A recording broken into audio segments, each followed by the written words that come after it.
Caros amigos, nestes dias tão diferentes, onde estamos reescrevendo novas diretrizes de ação perante a vida, não podemos deixar de nos lembrar de dois recursos preciosos disponíveis para todos nós: a oração e a água fluidificada. Aproveitemos o ensejo de assistir à palestra pública que logo entrará no ar e coloquemos um pouco de água para receber os eflúvios salutares decorrentes da oração e da meditação. Emmanuel, no livro Segue-me, da Lavra Mediúnica de Francisco Cândido Xavier, disse-nos que a prece intercessória e o pensamento de bondade representam irradiações de nossas melhores energias. A criatura que ora ou medita exterioriza poderosas forças que, ao influenciar em uma taça singela de linfa potável, condensam princípios salutares que aliviam e sustentam, ajudam e curam. Aproveitemos, pois, esses instantes de profundas reflexões sobre os reais valores da vida para recolher estas bênçãos num pequeno gole de água pura, que, de igual forma como aquelas que recebíamos em nossas casas espíritas, irão dessedentar nossas almas e corações. Muita paz. Sociedade Espírita Renovação.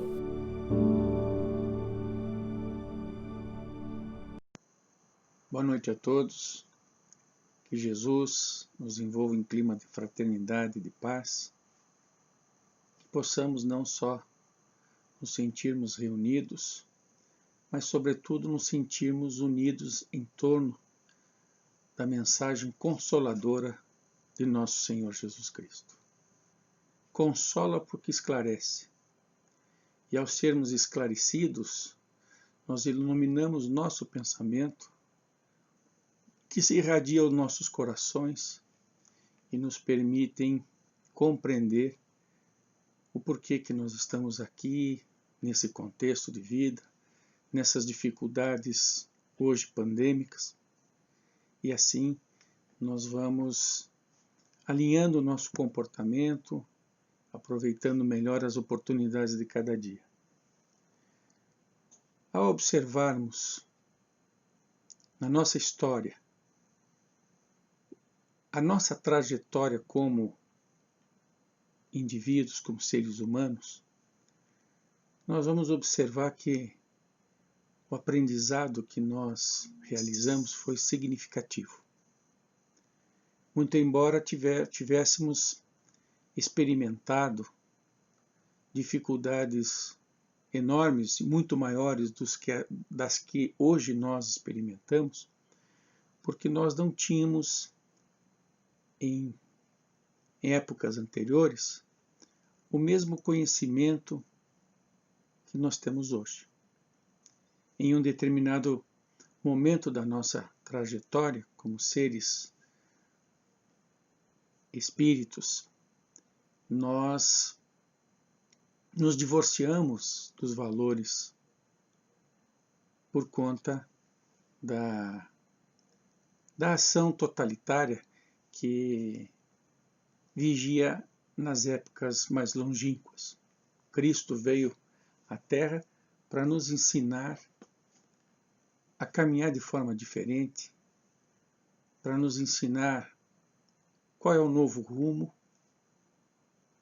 no sentido de que possamos melhor aproveitarmos de seus ensinamentos e não perdermos tanto tempo com as atribulações, com as aflições, que já poderíamos estar em um contexto de vida muito mais harmônico e muito mais feliz.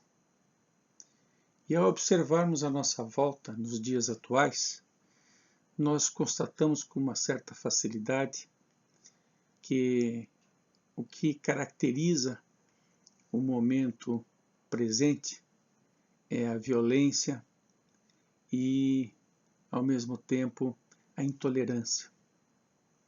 A violência significa violar direitos, e a violência se expressa porque é uma força não qualificada. Nós nos tornamos violentos por conta de nos divorciarmos dos valores quando nós nos divorciamos dos dogmas. E o que entra no lugar? Entra um mundo que é caracterizado até com uma palavra inadequada, o iluminismo, mas o iluminismo não é a iluminação, não é o progresso material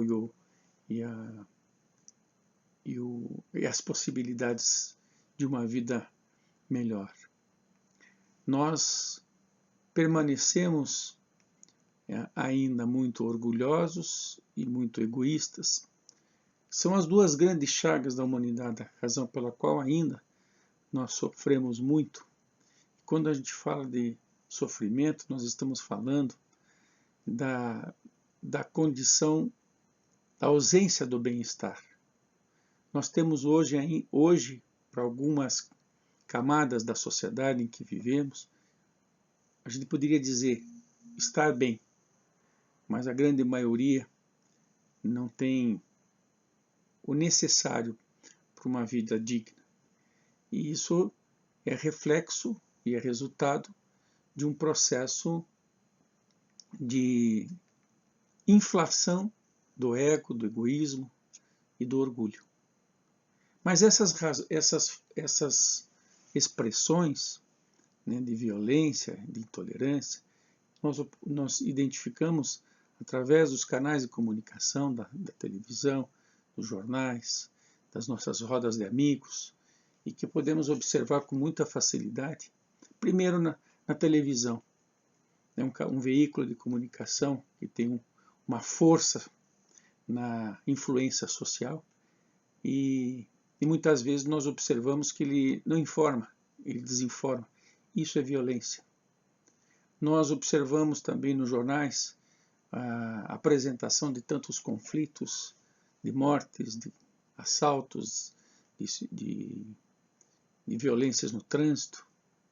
E nós observamos também nas nossas rodas sociais, quando falamos mal da vida do outro, quando falamos de forma desairosa em referência a um colega, a um ser comum, conhecido comum. Nós matamos a esperança quando criticamos. Isso é violência. É violar a dignidade, é violar o direito do outro. Na Universidade da Paz, que é uma universidade da Organização Mundial das Nações Unidas, ela fez uma pesquisa sobre a violência e apresenta 5 práticas de violência. A violência coletiva, a violência cultural, a violência individual, a violência estrutural e a violência estatal. Então, cada uma dessas violências, práticas de violências, geram um mundo com muito desconforto.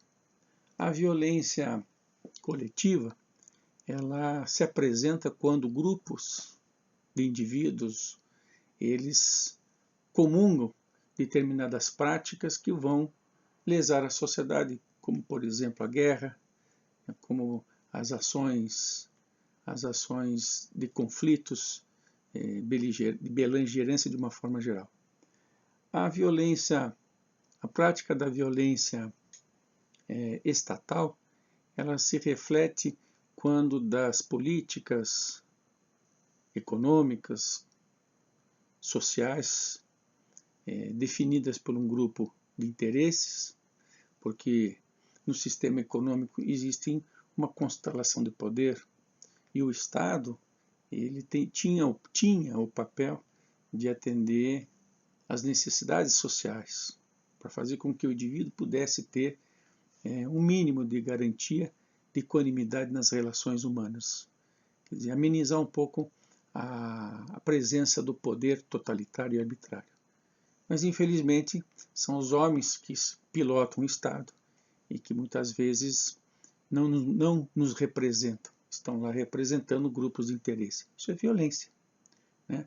Um processo, por exemplo, de impeachment, seja ele de qualquer candidato que for, no Brasil, em qualquer outro lugar do mundo, tem que se respeitar as leis vigentes, e que quando não se respeita, é violência.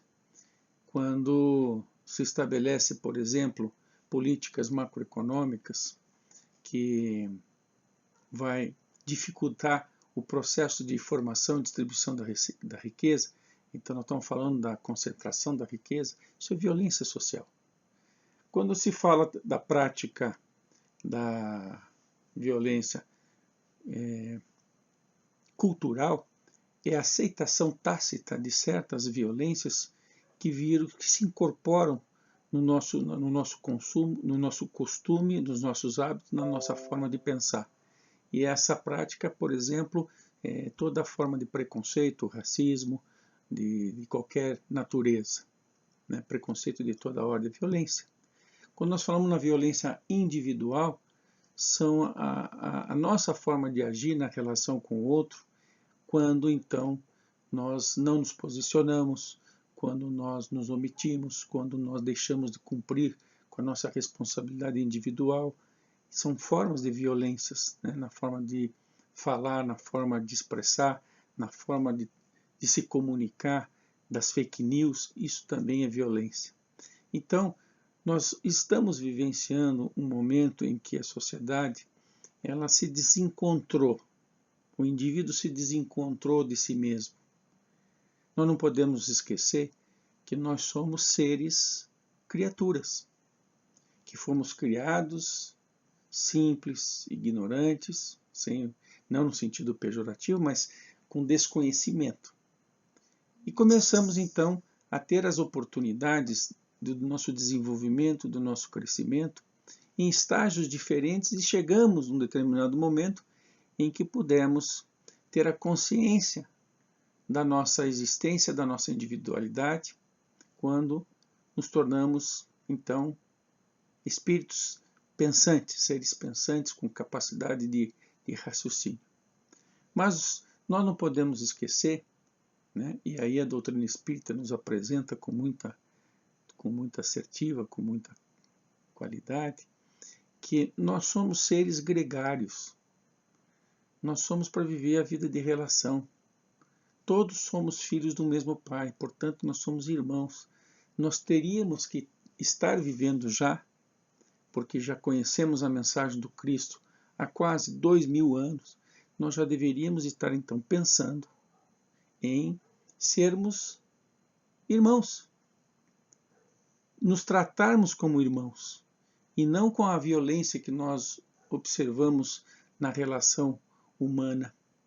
E quando a gente fala de tratarmos-nos como irmãos, nós temos que pensar na seguinte lógica: ninguém é o que é fruto do seu próprio caminhar. Nós nos desenvolvemos apoiados pela sociedade.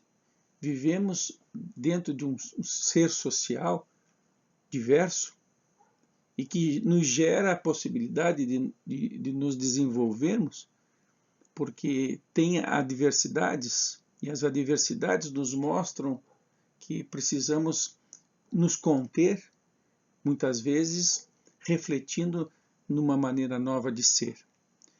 A sociedade nos proporciona o desenvolvimento intelectual, do aprendizado, né, da ciência, do conhecimento.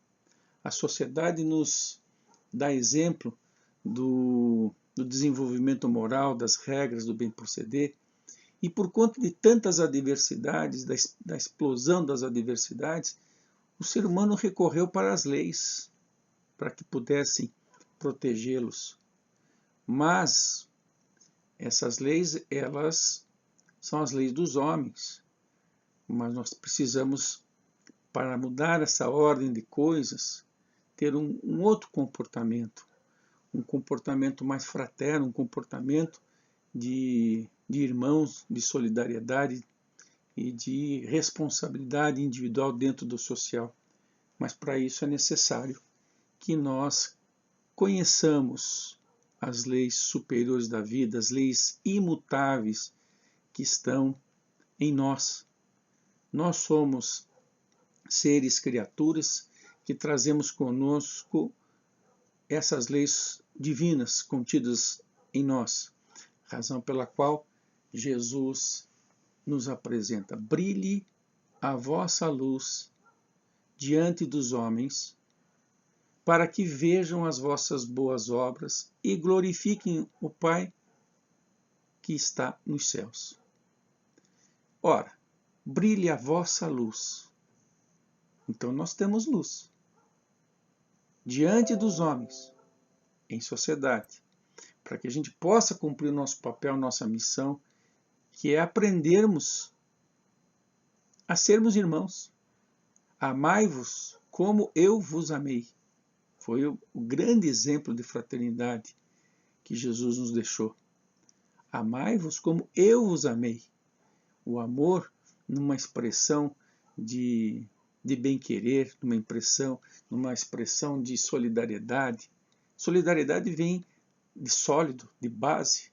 Nós precisamos ser a base da sociedade, né? Como feixe de varas, cada um de nós cumprindo o seu papel, a sua missão dentro da sociedade. E nós temos que pensar então que o brilhe a vossa luz diante dos homens para que vejam as vossas boas obras, ou seja, para que a gente se torne então um ser, uma mensagem viva, o viver no mundo sem ser do mundo. Se não for assim, nós vamos continuar ainda caminhando com suor e lágrimas, olhando à nossa volta, ao nosso derredor, todo este panorama de intolerância, de violência, que não se pode, em momento algum, falar absolutamente nada, que as pessoas estão armadas, que não sabem mais conversar, que não sabem mais dialogar, que não se encontram. Aliás, muitas dão encontrão, né? Encontrar é uma coisa, dar encontro é outra coisa. Então nós precisamos pensar num novo rumo, pensar num rumo diferente. A sociedade veio até aqui e não conseguiu encontrar, né, ainda a fórmula de uma vida mais harmoniosa. Riqueza nós temos, conhecimento nós temos, recursos nós temos. O que está faltando é a renovação interior no coração do ser humano, desse ser que pensa.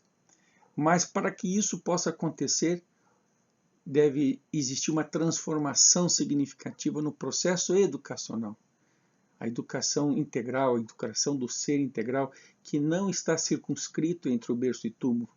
Ele é anterior ao nascimento, traz as suas bagagens, suas tendências, e ao mesmo tempo aprende nessa presente existência e é transcendente, vai colher e vai ampliar as oportunidades futuras, porque em cada etapa que nós passamos, nós nos desenvolvemos, ora intelectualmente, ora moralmente.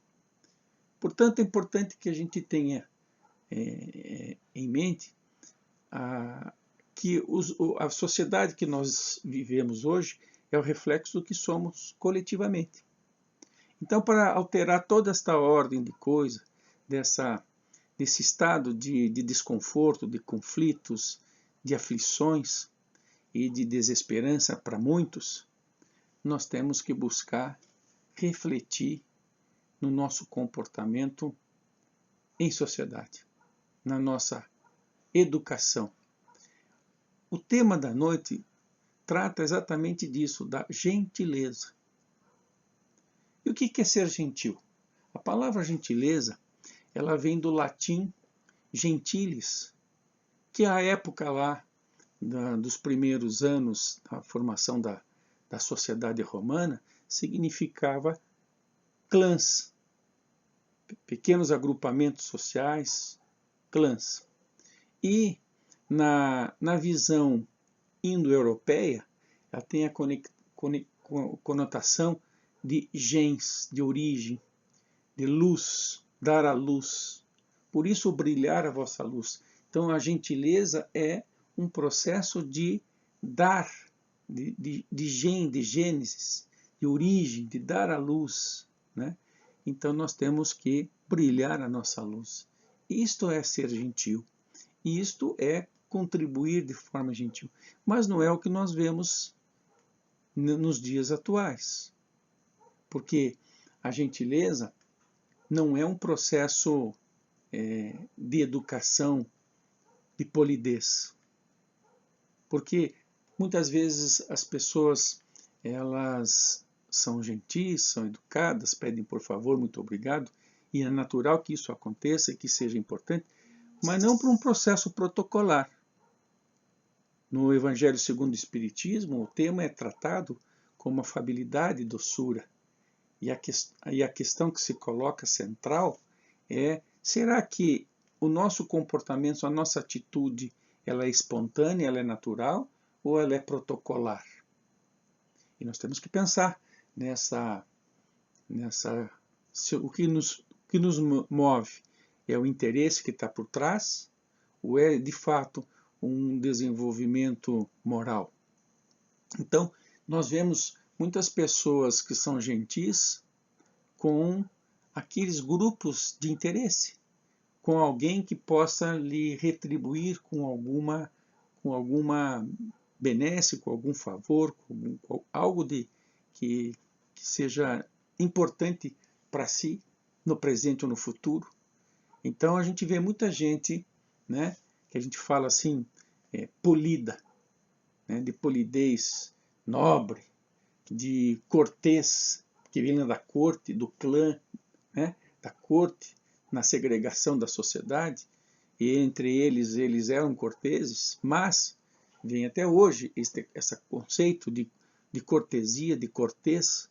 Então nós temos que pensar o seguinte: será que o nosso comportamento ele está refletindo de fato um processo educacional que é um conjunto de hábitos, segundo Allan Kardec, hábitos adquiridos no sentido do bem proceder, do homem de bem, de distinguir o certo do errado, de agirmos de conformidade, de agirmos de uma maneira natural, independente se a pessoa vai ou não nos retribuir, se a gentileza não é uma atitude moral, não é um comportamento e que, independente das circunstâncias, nós vamos ter essa atitude de afabilidade e doçura. Uma das filósofas contemporâneas, Lúcia Helena, ela diz que a gentileza, numa das palestras com o mesmo tema, ela diz que a gentileza é a expressão pública da solidariedade e do respeito ao nosso próximo. E por falarmos em nosso próximo, nós temos que entender que nós todos precisamos uns dos outros e que essa vida de relação é muito importante para o desenvolvimento dessa sociedade que está na Terra, que nós precisamos contribuir socialmente, sermos uma mensagem viva para fazer as grandes mudanças em nossa sociedade. Reclamamos muitas vezes do desconforto, né, da beligerância, do estado de beligerância, do comportamento das pessoas que estão cada vez mais fechadas, a comunicação se reduzindo, mais centradas em si mesmas, mas isso tudo é por conta de que o egoísmo se assenhorou do nosso pensar, colocando-nos uns contra os outros. A gente fala muito a palavra competição. Competição é um sentimento primevo. Por que eu tenho que ganhar do outro? Ainda bem que hoje já se tem no meio social a palavra holismo, a visão de conjunto, já se tem a palavra colaboração, estar junto, trabalhar junto. E buscar a excelência, buscar ser o seu melhor para poder melhor servir. Servir, Jesus nos apresentou essa máxima. Eu não vim ao mundo para ser servido, eu vim ao mundo para servir. Servir significa estar à disposição para tornar a sociedade, né, melhor, cada um cumprindo com a sua missão, com o seu papel, o papel da reencarnação, que é uma lei de justiça e de amor. Ele era para com todos.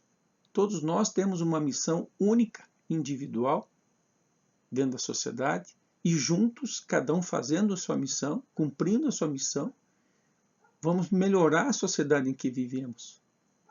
O processo de renovação se dá através do indivíduo, mas nós temos que, com a nossa pequena sociedade, nós temos que pensar em contribuir. Blaise Pascal, que viveu no século XVII, ele nos apresenta uma reflexão, um raciocínio da sua reflexão, que ele estabelece assim os paradoxos da atualidade, do momento moderno, isso lá na época dele, onde ele nos diz assim, o espírito geométrico, a razão geométrica analítica e a razão cordial, de coração. Ele estabelece esses dois elementos, a razão geométrica, que é analítica, que analisa, né, que calcula, e a razão cordial, ou seja, o lado de córdios do coração. E ele diz que a sociedade precisa imediatamente, isso à época, imediatamente fazer o casamento, o encontro dessas duas razões, a razão geométrica, calculista, que calcula, que analisa, mas a razão cordial, a razão do coração, a sensibilidade, em que enquanto o ser humano não fizer isto, nós vamos ainda ter lágrimas, nós vamos nos sentir aflitos. E é exatamente isso que a proposta espírita vem apresentar, né? Como o consolador prometido por Jesus, né? Mostrando então o cristianismo redivivo, quando Cristo disse: aqueles, se me amais, guardai os meus ensinamentos. E nós o guardamos, nós que estamos aqui hoje, né, conversando sobre as lições de Jesus, nós o guardamos no coração, muito embora ainda não estejamos tão engajados como já poderíamos estar. Se me amais, guardai os meus ensinamentos, e eu rogarei ao Pai. Isto há 2020 anos atrás, pouco menos, né? 2000 anos atrás, vai rogar ao Pai que vos envie um outro Consolador. Então nós precisaríamos de um outro Consolador, de consolação, porque certamente quem precisa de consolo? Quem está aflito. Então ele sabia que nossa trajetória nesses 2000 anos ainda era uma trajetória com pouco desenvolvimento moral, muito mais um desenvolvimento intelectual. Eu rogarei ao Pai um outro Consolador, que o mundo não poderá ver, que será Espírito e verdade, e vos fará relembrar tudo que vos tenho dito. Olha só. Então, quando fazem relembrar, ou que fará lembrar tudo que vos tenho dito, é porque nós esqueceríamos as suas lições. E isso aconteceu na história. Nós esquecemos o Cristo, né? Na ruptura dogmática, deixamos de os dogmas, mas ao mesmo tempo nos divorciamos dos valores. Depois nós tivemos do racionalismo, elegemos a razão como a deusa e tiramos Deus da nossa referência. E nós chegamos aqui, nesse cenário em que a gentileza é artigo de luxo, porque a gente vê muito poucas as atitudes, as ações sinceras de gentileza, de afabilidade, de doçura, dessa expressão pública da solidariedade, da fraternidade, como dizia a filósofa. E aí, um outro Consolador que vos fará lembrar tudo que vos tenho dito e vos aditará novas coisas. São os espíritos que, nessa invasão organizada que teve em 1857 com Allan Kardec, que recebeu dos espíritos, então, e codificou a codificação espírita, nos apresentando que a vida continua, que nós somos seres transcendentes e que temos um aprendizado e que nós temos que rumar para um novo norte, na revivescência do cristianismo, né? A mensagem do Cristo, ela foi, ao longo do tempo, adulterada. E nessa adulteração, nós tivemos aí séculos de lágrimas, as guerras mundiais, pelo esse divórcio com a mensagem do Cristo, porque a instituição se consorciou com o poder, nós estivemos nesse processo todo. E nós, então, não vitalizamos o aprendizado e, muito menos, adentramos o caminho da verdade, da vida verdadeira, a forma de caminhar. Mas o Cristo tinha esta presciência do nosso desenvolvimento lento e sabia o momento exato em que ele deveria trazer para nós uma nova oportunidade, de uma nova revelação. E os Espíritos então vêm retirar, vêm nos revelar a continuidade da vida, a vida numa dimensão que nós, como sociedade, não a temos. Poucos têm a percepção de que a vida é transcendente. Para o materialista ferrenho, a vida nasce no corpo e termina com a morte. Para o materialista um pouco mais espiritualizado, a vida nasce no corpo, mas tem continuidade. E para o espírita, a vida tem anterioridade, tem um processo de aprendizado e desenvolvimento presente e tem continuidade. Portanto, nós temos uma visão muito mais alargada. Então, isso que Cristo sempre falou, porque ele sempre falou de uma vida solidária de fraternidade futura. E então nos falou que os espíritos iriam nos aditar novas coisas, seriam espírito e verdade, e vos aditaria novas coisas, e que ficaria conosco eternamente. Então, este processo de renovação, esse momento que o Espiritismo vem, é um momento em que a sociedade está mais amadurecida para um comportamento social mais fraterno, porque ela tem conhecimento para poder fazer as referências. E neste presente momento, nós recebemos aí a pandemia, é um processo de reflexão importante para a própria humanidade, que fez um freio num processo muito materialista, onde a renda se concentra de uma forma tão brutal, tão violenta, em que a sociedade humana, 2/3 da população mundial, não sabe se vai ter 2 refeições no dia. Então, nós temos que começar a entender que é o momento de pensarmos na vida verdadeira, que a felicidade não está nas coisas e que nós temos que compartilhar com a sociedade à nossa volta. A gentileza, então, passa a ser uma referência tão importante na fala de Pascal, dizendo que é preciso ter este consórcio com o desenvolvimento intelectual, mas o desenvolvimento do coração.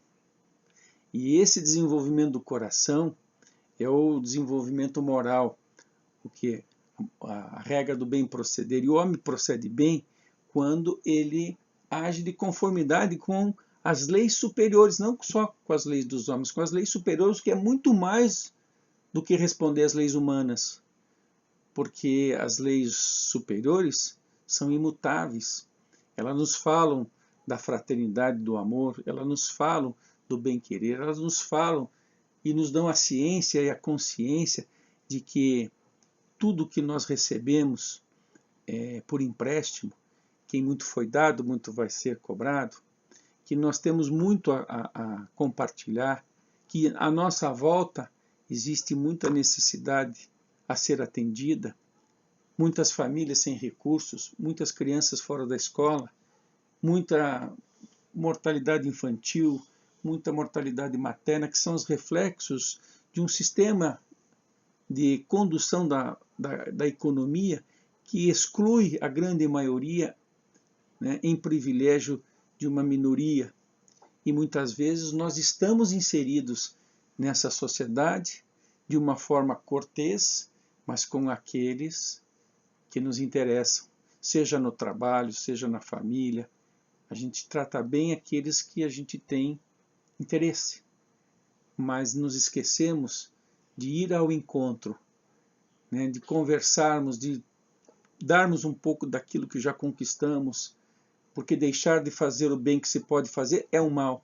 Então o mal não está na violência ostensiva, o mal está também em deixarmos de agir de conformidade com essas leis superiores. A nossa consciência nos fala que nós poderíamos dar muito mais do que nós damos, que nós poderíamos nos relacionar com muito mais harmonia do que nos relacionamos.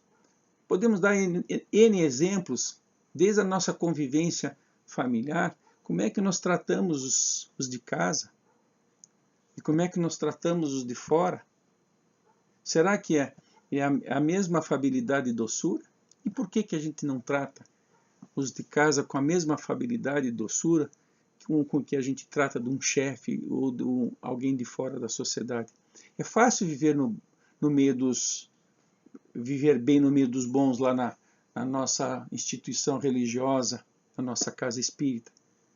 Mais difícil é você sair de lá e viver bem no meio da sociedade. Por isso que Jesus recomenda que nós devemos viver no mundo sem ser do mundo, né? expressando a nossa fé raciocinada, que nos fala que estamos aqui de passagem, que a vida na Terra é uma vida cuja missão principal é aprendermos a nos amar como sociedade, como irmãos. Então, é necessário refletir, né, no nosso comportamento diário, na família, no trabalho. Por que nós muitas vezes, não conseguimos manter um padrão de comportamento, de afabilidade e doçura? A caridade expressa a gentileza quando fala benevolência para com todos. A caridade, como entendia Jesus, que foi a resposta que os Espíritos deram à questão que Kardec fez, como entendia Jesus a caridade? Indulgência, o reconhecimento de que cada um, além de ser seu irmão, cada um está no seu estado de natureza, cada um está no seu momento. E se nós temos a felicidade de compartilhar este momento, se nós temos a alegria de estarmos juntos, nós temos responsabilidade com esse nosso próximo mais próximo. O próximo mais próximo. Quem é o próximo mais próximo? É aquele que está do nosso lado, nosso parente, nosso familiar, aquele que contribui conosco. Mas nós saímos na vida de cada dia e nos esquecemos daquele próximo que nos atende socialmente, é o gari, é o motorista do ônibus, é o cobrador de ônibus, é o caixa da padaria. Nós não tratamos com afabilidade e doçura. Quando a gente fala de indulgência, nós estamos falando que cada um tem que ser respeitado como é. Nós estamos falando que todos nós estamos caminhando para sermos indulgentes. Nós temos que entender que todos nós estamos caminhando, né, para nós nos desvencilharmos dos nossos limites, das nossas dificuldades pessoais. André Luiz tem uma frase espetacular. Ele diz assim, que quando nós identificamos a limitação do outro, nós não temos o direito de criticar, nós temos o dever de ajudar. Olha só que frase bela. Quando nós identificamos a limitação, se nós identificamos a limitação, é porque nós sabemos, nós temos uma referência. E essa referência é uma referência que nos faz compreender que o outro está limitado. Então, quando nós identificamos a limitação do outro, nós não temos o direito de criticar, que é violência. Porque quando nós criticamos, nós estamos violando o direito do nosso próximo ter a oportunidade de arbitrar sobre o seu desenvolvimento. Mas nós deveríamos estar motivados a ajudá-lo a crescer e não a criticar. Então, quando identificarmos a limitação do próximo, não temos o direito de criticar, mas o dever de ajudar. E quando nós começarmos a entender que o nosso crescimento individual vai depender da caridade, porque fora da caridade não há salvação, e como é que a gente se liberta? Né? Como é que a gente se liberta das nossas limitações? É buscando uma vida altruísta, é buscando nos desvencilharmos do nosso ego, do nosso egoísmo, que tanto Joana de Ângeles nos fala, que de início nós somos egocêntricos, a criança é egocêntrica. A gente exige de todo mundo que nos atenda aos nossos caprichos pessoais. Mais avançado, nós somos egoístas, ou seja, nós não exigimos mais dos outros, mas nós vivemos de conformidade com os nossos próprios interesses. Saímos e acordamos de manhã pensando o que nós vamos ganhar, como é que nós vamos vencer o outro e tudo mais. Mas depurados, com a consciência desperta pela realidade da própria vida, pela esse revivescência do cristianismo que o Espiritismo nos proporciona, nós vamos mudar o nosso rumo, adentrarmos o rumo do altruísmo, da solidariedade, da fraternidade, e aí então nós vamos poder exercitar em todos os momentos da nossa vida a gentileza. Ser gentil é dar luz para aqueles que estão à nossa volta. O que faz a luz? A luz, quando ela se apresenta, a sombra bate em retirada. A luz gera harmonia. A luz gera confiança. A luz gera entendimento. Então nós temos que, ao vivermos no mundo sem ser do mundo, nós temos que ajudar aquele que tem dificuldades, assim como nós sabemos que somos muitas vezes ajudados, não só pelos nossos contemporâneos e conterrâneos, mas nós somos ajudados pelo mundo espiritual, porque quando nós nos decidimos a caminhar no caminho do bem, nós somos assessorados muito de perto pelos amigos espirituais, que são irmãos, que nos tutelam o nosso caminhar e que querem o nosso melhor. Então, gentileza, para que seja natural, ela tem que ser benevolente para com todos, em todas as circunstâncias. Está na caridade, como entendia Jesus. Indulgência, reconhecer o estado de natureza de cada um e perceber que o outro é nosso irmão e ajudá-lo a caminhar conosco, assim como somos ajudados. Benevolência para com todos, indistintamente, e não esperar recompensa de ninguém. Fazer a nossa parte, fazer o nosso papel. Se nós temos capacidade de perceber a dificuldade que o outro tem, vamos lá ao encontro dessa pessoa e vamos oferecer os nossos préstimos, a nossa ajuda, e mesmo que ele não saiba, mas ajudar com o nosso exemplo, com a nossa fala, com a nossa compreensão, com a nossa afabilidade, com a nossa doçura. E perdão, né? Perdoar, porque até os nossos inimigos, porque Jesus nos perdoou. Quando diz, Pai, perdoai, eles não sabem o que fazem. Quando a gente entender que o erro é a ausência dos acertos, que o erro é consequência da ignorância, e a ignorância, nós vamos ainda errar muito, porque não temos a plenitude do entendimento das leis superiores em toda a sua dimensão, estamos a caminho, então nós vamos entender que é preciso caminhar num processo de percepção ampliada da nossa vida de relação humana, olharmos ao nosso derredor, e quando nós observarmos as pessoas aflitas, agitadas, ansiosas, sem esperança, nós temos que acalmá-las, nós temos que mostrar que está tudo perfeito, que Deus não erra, que nós é que estamos ainda com um processo de entendimento e não exigirmos que o outro seja gentil. Porque lá a frase da grande campanha sobre gentileza é que gentileza gera gentileza. E de fato, um homem vai mudar a sua sociedade, mesmo que seja uma pequena sociedade, pelo seu comportamento, pelo seu exemplo. Como Gandhi.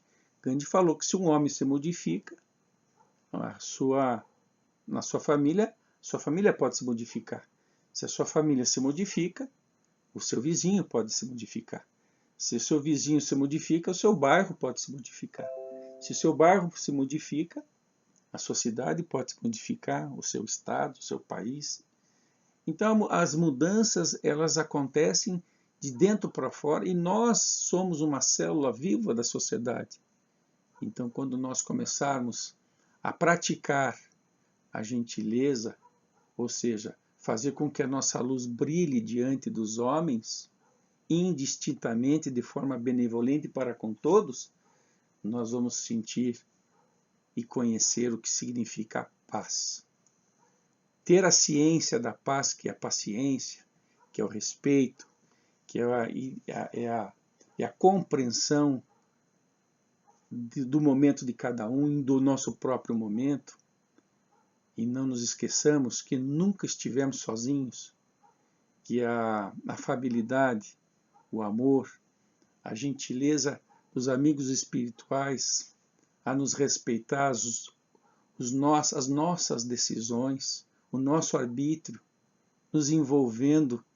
Né? Hoje estava assistindo uma live do Divaldo Pereira Franco, ele falando que as pessoas às vezes reclamam da vida que tem, e ele estava dizendo o seguinte, que a gente deveria ser muito grato por tudo, até pelas dificuldades, porque se a vida não está muito bem, é porque nós não temos mérito para que ela seja melhor. Mas ele diz uma coisa, que a gente pega só a pontinha de um cometa que nos atinge, a pontinha. Imagine se o cometa nos atingisse diretamente. E isso por quê? Porque existe gentileza, afabilidade, doçura, compreensão, respeito, a nossa individualidade, ao nosso momento de crescimento. Todos estamos rumando para Deus. E Jesus Cristo, em suas máximas, nos deu o norte seguro, o norte verdadeiro, o caminho da verdade, da vida, dando-nos exemplos, vivendo no mundo sem ser do mundo, dizendo-nos que nós seremos reconhecidos como cristãos pelo muito que nos amarmos. O mundo de hoje precisa de cristãos que tenham o conhecimento, mas a prática, caridade de compreender, a caridade de uma palavra amiga, a caridade de ensinar, a caridade de dar seu tempo, parar para escutar o outro, a caridade de perceber a necessidade do outro e não esperar que lhe solicite o auxílio, a benevolência natural, a benevolência resultado de um estado de ânimo altruísta, a benevolência que nos faz, de fato, sermos cristãos. Pensemos nas oportunidades de cada dia, no processo que Santo Agostinho nos recomenda, que ao levantarmos pela manhã, nós pensemos quais são as oportunidades que poderemos ter para melhor servir, para nos desenvolvermos em sociedade. E quando retornarmos à noite, no momento do nosso repouso, fazermos a reflexão de o que eu aproveitei, como é que foi a minha relação com o outro,